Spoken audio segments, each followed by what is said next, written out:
नीतीश कुमार और प्रधानमंत्री नरेंद्र मोदी की इस तस्वीर को जरा गौर से देखिए और इस तस्वीर का कनेक्शन हम आपको बता रहे हैं कि आखिर बिहार में किस तरीके से खेला होने जा रहा है।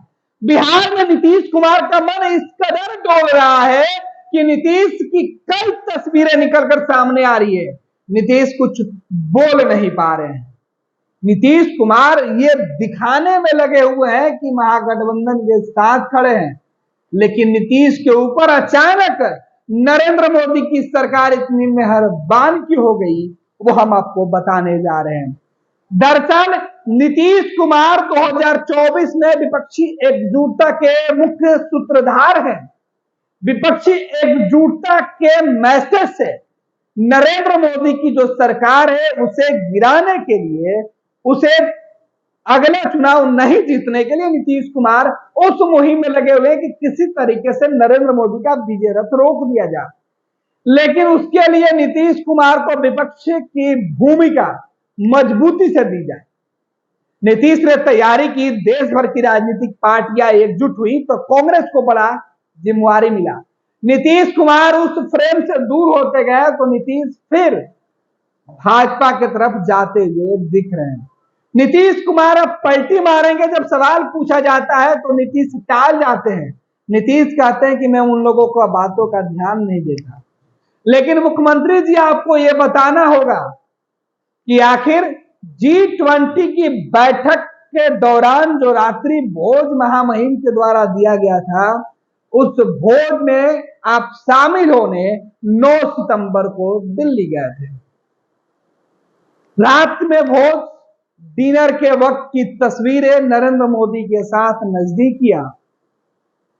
शनिवार रविवार का दिन छुट्टी का होता है। इस बीच केंद्र सरकार ने बिहार के पंचायती राज व्यवस्था में पंचायती राज विभाग की पुरानी जो राशि है उसे रविवार को रिलीज करती है। कहा जा रहा है कि राज्य सरकार जो है वो केंद्र से यह जो राशि है पिछले कई महीनों से मांग रही थी, जिसमें 2023-24 में 15वें वित्त आयोग के द्वारा जो अनुशंसित राशि जो थी 3.884 करोड़ रुपए, वो धनराशि राज्य सरकार लगातार केंद्र सरकार से मांग रही थी, लेकिन वो नहीं मिल रहा था। लेकिन अचानक 1.94 करोड़ रुपए जारी कर दिया गया। यह पैसा बिहार में स्वास्थ्य जो महकमा है उसके अंदर और पंचायती राज व्यवस्था के अंदर जो विकास के काम होने हैं उसमें लगने थे। ये वो राशि है जो कई सालों से बकाया था। केंद्र सरकार सुन नहीं रही थी। नीतीश सरकार के नेता या अधिकारी बार बार यह आरोप लगा रहे थे कि केंद्र उनके साथ भेदभाव कर रहा है, सौतेला व्यवहार कर रहा है। जब से बिहार में महागठबंधन की सरकार बनी है, नरेंद्र मोदी ने बिहार से आंखें बंद कर लिया है। मुख्यमंत्री नीतीश कुमार 9 सितंबर को G20 की बैठक में जो भोज का आयोजन किया गया था, जिसका निमंत्रण मिला था, उस भोज में शामिल होने के लिए दिल्ली पहुंचते हैं।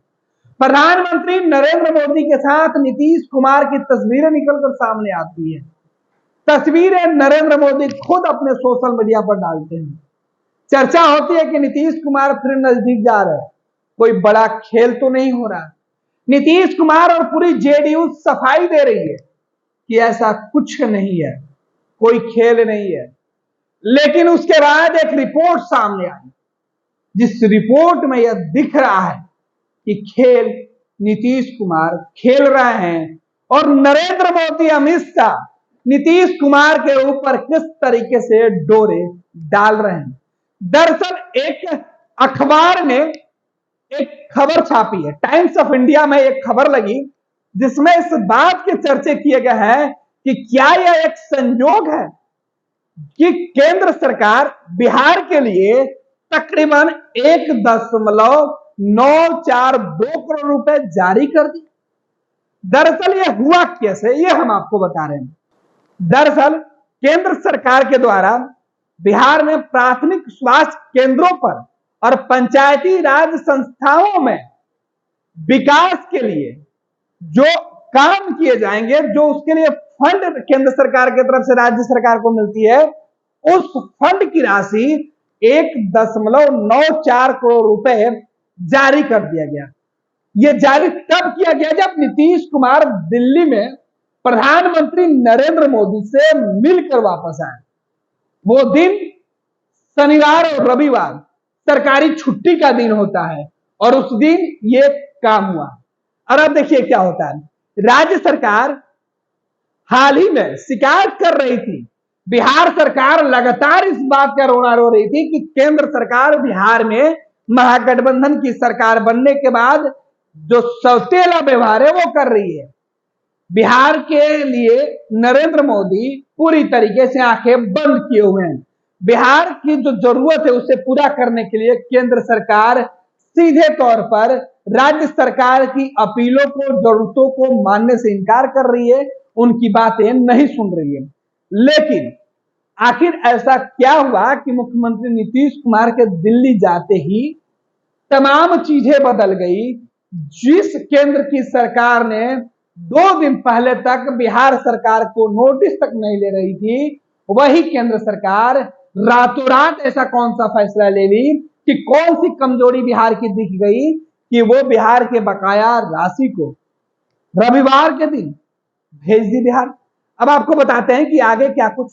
दरअसल राज्य सरकार की जो शिकायत थी कि 2023-24 में 15वें वित्त आयोग द्वारा जो अनुशंसित राशि 3.884 करोड़ रुपए की धनराशि जारी की गई थी बिहार सरकार के लिए, वो राशि नहीं दी गई है। और इस राशि की मांग पिछले कई महीनों से बिहार की वर्तमान महागठबंधन की सरकार कर रही थी, जिसमें मुख्यमंत्री नीतीश कुमार के अलावा लालू प्रसाद यादव की पार्टी राजद और कांग्रेस वामदल महत्वपूर्ण भूमिका में है, जिनके समर्थन से बिहार में सरकार चल रही है। इस सरकार का आरोप था कि केंद्र सरकार हमें हमारे उचित जो पैसे हैं, जो हमें मदद केंद्र से मिलती है, वो नहीं दे रही है, जिस वजह से राज्य सरकार राज्यों में कई ऐसे विभाग है उसमें विकास के काम पूरी तरीके से नहीं कर पा रही है। और अब इसके दूसरे पहलू की हम बात कर लेते हैं कि 9 सितंबर 10 सितंबर जो रविवार और शनिवार और रविवार का जो दिन होता है, इस बीच राशि बिहार को आवंटित की जाती है। उसके ठीक 2 दिन बाद लालू परिवार की मुसीबतें बढ़ाने वाली खबर आती है कि गृह मंत्रालय ने सीबीआई को यह इजाजत दे दी कि वो लालू के खिलाफ फिर से मामला चलाए।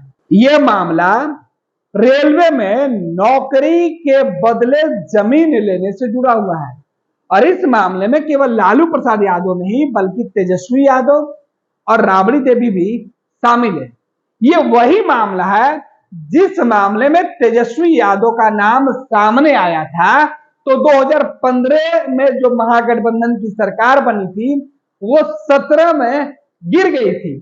नीतीश कुमार ने रिश्ता तोड़ लिया था और अब उसी मामले में गृह मंत्रालय ने सीबीआई को यह निर्देश दिया कि वो लालू प्रसाद यादव और लालू प्रसाद यादव के परिवार के खिलाफ उस मामले में जुड़े सभी आरोपियों के खिलाफ दोबारा एक्शन ले सकती है, कार्रवाई सीबीआई कर सकती है। 12 सितंबर को ही केंद्रीय गृह मंत्रालय ने आरजेडी सुप्रीमो लालू प्रसाद यादव के खिलाफ केस चलाने की अनुमति दे दी।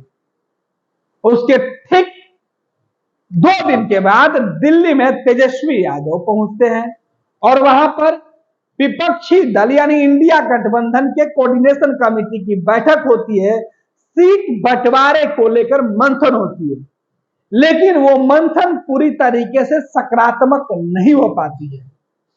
दरअसल उस बैठक में जेडीयू के राष्ट्रीय अध्यक्ष ललन सिंह नहीं जाते हैं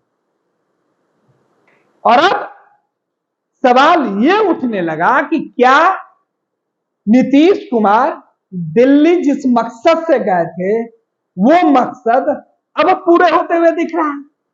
बिहार में 24 के चुनाव के ठीक पहले क्या नीतीश कुमार फिर पाला बदल सकते हैं? क्या नीतीश कुमार ने इसकी शुरुआत कर दी है? क्या नरेंद्र मोदी अमित शाह की जोड़ी ने नीतीश कुमार को फिर से राजद से अलग करने के लिए ये नया गेम खेला है? अमित शाह नीतीश कुमार को लेकर ये चाहते हैं कि नीतीश फिर से महागठबंधन को छोड़कर एनडीए में आ जाए, बीजेपी के साथी बने और 2024 का चुनाव वो साथ लड़े।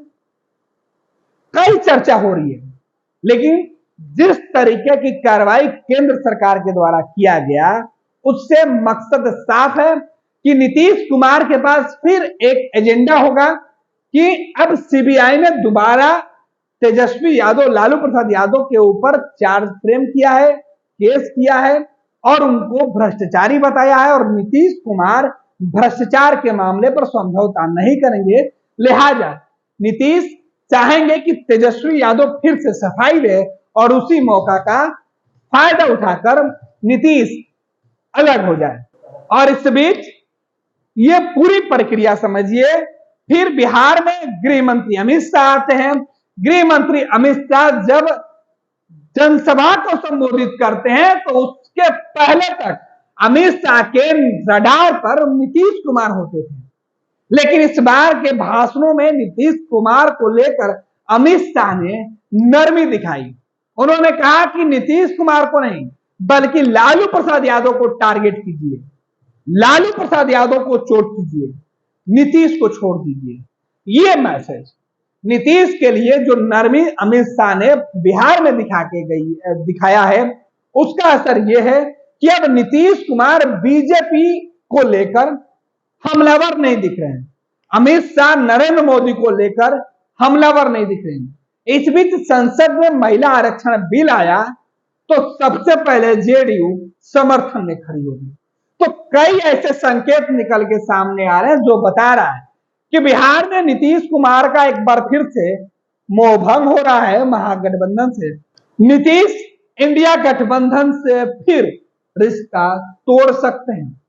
दरअसल नीतीश कुमार की नजदीकियों का असर ही है बीजेपी के साथ कि इंडिया गठबंधन की संभावित रैली जो अक्टूबर के पहले सप्ताह में होने वाली थी, उसे कांग्रेस ने रद्द कर दिया।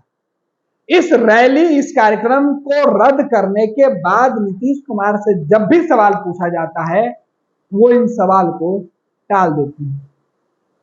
तो सियासत में एक बार फिर से नीतीश कुमार के नए जगह जाने को लेकर चर्चा किया जा रहा है। नीतीश कुमार से खुद जब यह सवाल पूछा गया कि आप फिर पलटी मार सकते हैं, फिर वापस बीजेपी जा सकते हैं, इस सवाल का जवाब नीतीश कुमार ने कहा कि वो इस सब बातों को सुनते ही नहीं। ये कमोबेश नीतीश कुमार का वही बयान है जब नीतीश बीजेपी से रिश्ता तोड़ रहे थे और बीजेपी के नेता ये सवाल पूछ रहे थे, तब भी नीतीश इसी तरीके के जवाब देते थे। तो फिर क्या नीतीश तेजस्वी और लालू को धोखा देने की पूरी रणनीति बना चुके हैं? ये बड़ा सवाल है कि क्या नीतीश फिर पलटी मारेंगे?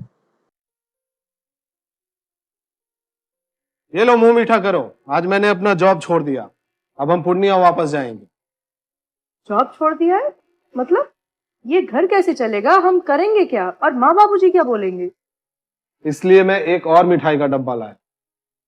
अपने बिजनेस के लिए लोन अप्रूव हो गया। अरे लोन अप्रूव हो गया वो तो ठीक है, लेकिन पूर्णिया में हम रहेंगे कहाँ? अपना घर भी तो नहीं है वहां। इसलिए तो एक और मिठाई का डब्बा अलग से लाया हूं। हमने पूर्णिया में घर ले लिया है, पूर्णिया के ई होम्स पैनोरमा में। पूर्णिया में पैनोरमा ग्रुप लेकर आए हैं ई होम्स पैनोरमा। बड़ा घर, आलीशान जिंदगी और अत्याधुनिक सुविधाओं के संग। अरे अरे, अब क्यों मुंह मीठा करवा रही हो? क्योंकि हम घर वापसी जो कर रहे हैं। घर वापसी की खुशी पूर्णिया में ई होम्स पैनोरमा के संग। E homes panorama, luxurious lifestyle redefined.